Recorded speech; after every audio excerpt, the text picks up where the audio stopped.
like champagne. I'm totally vibing. It's true what they say. It's all about timing. Hi guys, welcome and welcome back to Unscripted. My name is Z Chronicles. On this channel, I post anything and everything about my life, which is mainly vlogs. And of late, I have introduced what I call Western Wednesdays, which is this video that you're watching today. Why I called it Western Wednesdays, guys, is I do have another channel where I focus on fragrance reviews, but that particular channel took a niche turn where it just kind of thrives mostly on just me talking about Middle Eastern fragrances. So I thought to drop a series here on Western fragrances, which I feature on Wednesdays. But other than that, you can expect vlogs, cooking, recipes, daily life, spend the day with me, that type of thing. So if you haven't subscribed, please do consider joining this family by subscribing. Now, if you're returning, thank you so much for the continued support. Now, welcome to today's video. We're still borrowing the Z Chronicles Talking Sense background, guys. And remember, I said I'm going to switch it up because I want the two channels to have like a different feel to them. Today, I'm going to show you fragrances that are staples in my collection, my signature scents. Just going to give you a brief reason why some of them are my signature scents. So this is Fenty by Rihanna. Rihanna has always had fragrances, but this particular Fenty line, especially the fragrance, she worked with Louis Vuitton. Now, let me make this very clear. It is not because she worked with Louis Vuitton that I feel this fragrance is special. I just feel this fragrance, guys, is special because I love it. It's a mix of rose and blueberry, and a mix there translates to like a jammy rose, a little bit of an incensey tone. They're just like an underlying incensiness, there's spiciness, woodiness, and it's sweet at the same time. Very beastly there. It does have a tangerine that is supposed to make it crisp, but that tangerine is overpowered, so it fails to tame the beastliness in this fragrance, so it lasts a good while. I love this fragrance, guys, because if you're an 80s baby like myself, 80s, 70s, 60s, 50s, even 90s, it just gives like a mature tone. There is a mature tone to this fragrance that kind of makes it a bit nostalgic there, and it's the lasting power as well that just makes it, the icing on top of that cake. So this fragrance, when finished, I will repurchase. There was a time I even said, I wish you could make it in a giant bottle because this is just a must-have. If you haven't sniffed this, please try to get your nose on this fragrance. You will love this fragrance, unless maybe you do not appreciate, like maybe those mature, even grown ladylike fragrances, that type of thing. If you like the sweet Ariana type of fragrances, you're not going to like this. Now, the second fragrance that I will always have as a staple, guys, I really love Angel Muse. This is going to give you a chocolate. So there is a Nutella that is unmistakable in this fragrance. And that chocolate vibe is not juvenile. So it does also translate as mature there. Some are even going to call it venti. Some are even going to call it odd. Despite being bottled by Mugler, has that niche quality to it. And by niche, I'm not saying necessarily special, but I'm saying that artistic quality where it doesn't feel like a department store type of fragrance, like a crowd-pleasing type of fragrance. It is a fragrance that you either love or you're not going to get along with at all, because it just has a little bit of some oddness there. There's a spiciness in it. There's a sweetness in it. It's warm, it's woody, and it has a nutty roundup, and it gives me mature vibe. I actually have two backups of it, and then I have the oil. If I just want to go crazy, on the scent, I sometimes wear the oil because this one in itself, I believe, has been discontinued. I stand to be corrected, though. This one is called Angel Muse from the house of Mugler. One Girl Lane Intense is one fragrance that I cannot live without, and it's on our number 3, guys. If you're an OG of mine, you would have known that this one's going to pop up.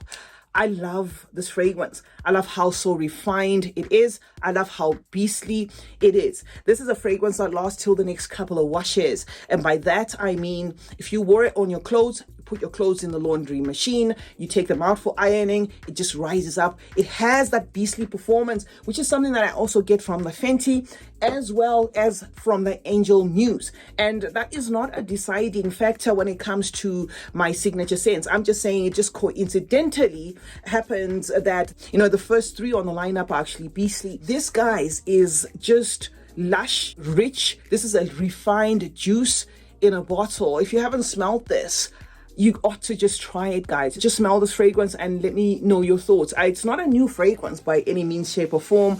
It's been around the block for a while, and there's so many other flankers of it, but the Intense is the one to go for, especially if you are undecided, because it's going to give you value for money.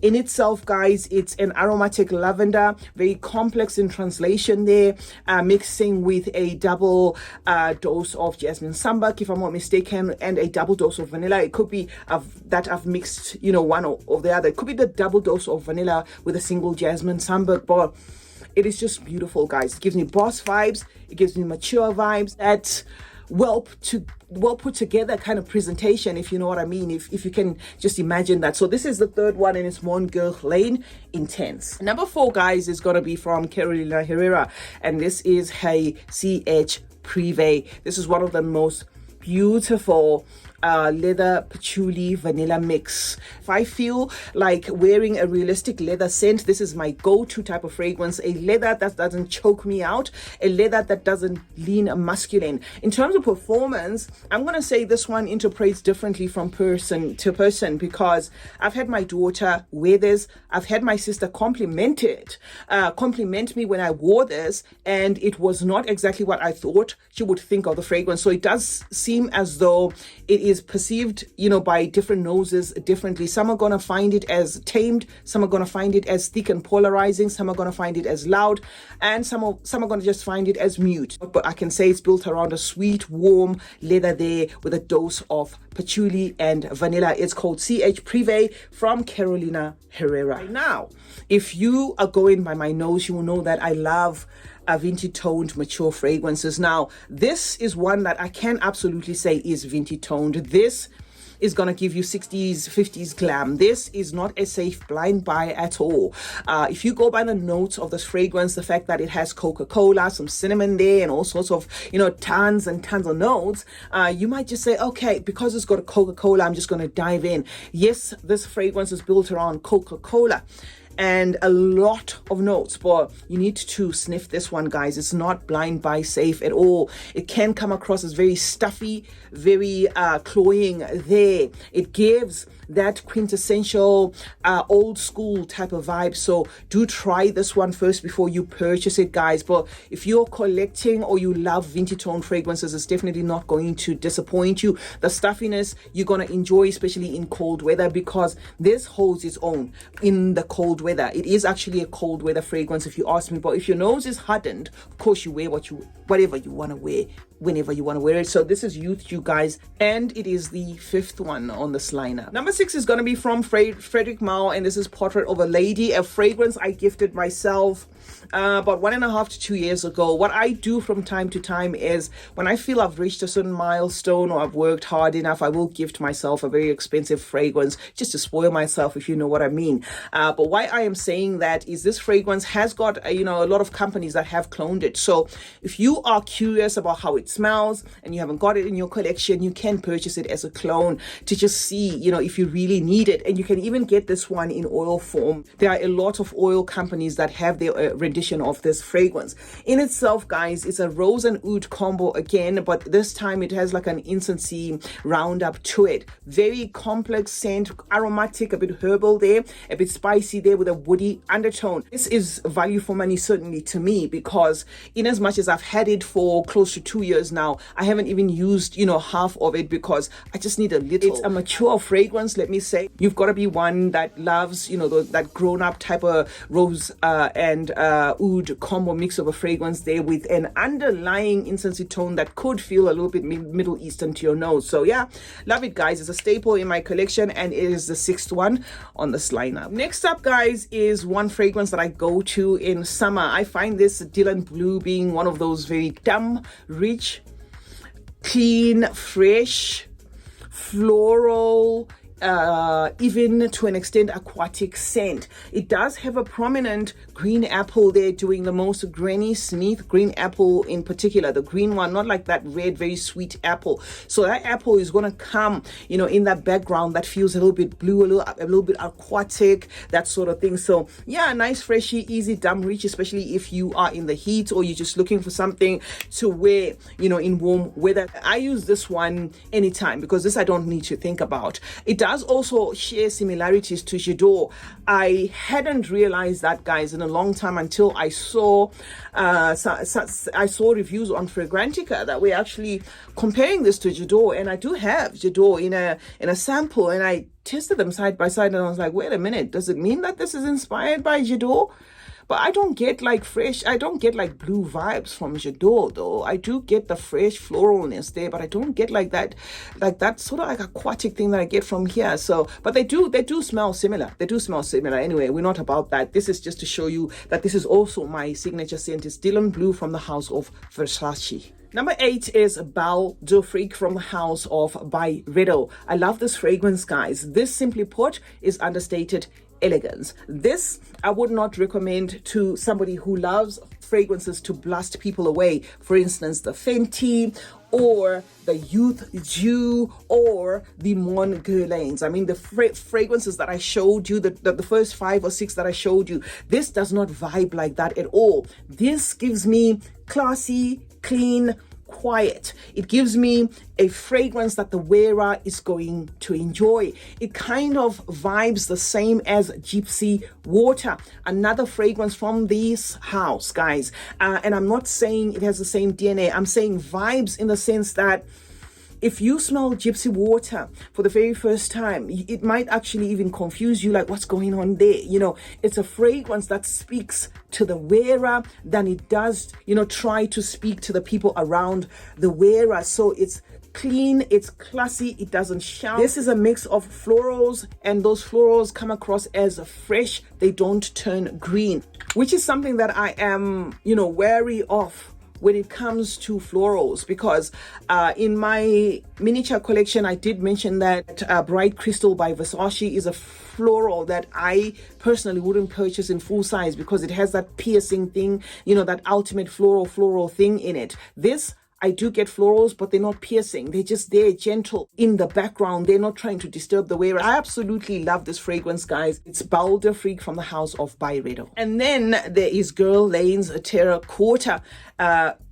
quintessential tropical scent. This I do not wear all the time, but when I wear it, I kind of have to tell myself to stop, because it's one fragrance that is very addictive, right? It has 2 personalities to it. If you wear it in the wrong weather, or if you wear it when it's like super hot, it can come across as a bit stuffy there. It's built around white and yellow florals and ylang and coconut, so it is quite creamy and can be a little bit heady, but very stunning if you wear it in the right type of weather. So beautiful tropical scent there that I reach out for from time to time. Great vacation scent. It's Terracotta, guys, from the house of Girl Lane. The next one, guys, is Chanel number 5, a fragrance that I'm going to call acquired. This was gifted to me a couple of years ago, and I remember sniffing it for the first time. I just didn't, I didn't get it. I didn't like it at all. It was, to me, too serious. It was too aldehydic. It was too grown at the time, and to have it on this lineup today just shows how our nasal palates change. It has an underlying kind of shampooiness in it, a yellow floral shampooy feel that you're going to get from this fragrance that kind of draws you in slowly. And besides that, I think it's also because of my nose maturing. It's a scent that I appreciate now to an extent that if I were to finish this bottle, I do see myself saving up and buying another bottle, okay? But do take note, this is quite a mature fragrance. This is also a vintage toned fragrance. If you start off hating this fragrance, just store it in a box, in its original box, tuck it away, revisit it from time to time, and it might actually surprise you. So that is what's happening, guys, with my Chanel number 5. It is absolutely a fragrance that I will repurchase should it run out, because now I love it more than I did when I got it. The next one, guys, is Santal 33 from Labo, a fragrance I gifted myself Christmas 2022 Christmas. And guys, the sandalwood in here is on steroids. This is not a fragrance you want to purchase if you don't love sandalwood, because the sandalwood is doing the most. It's very lush, it's rich, it's polarizing, it's thick, it's creamy. Okay.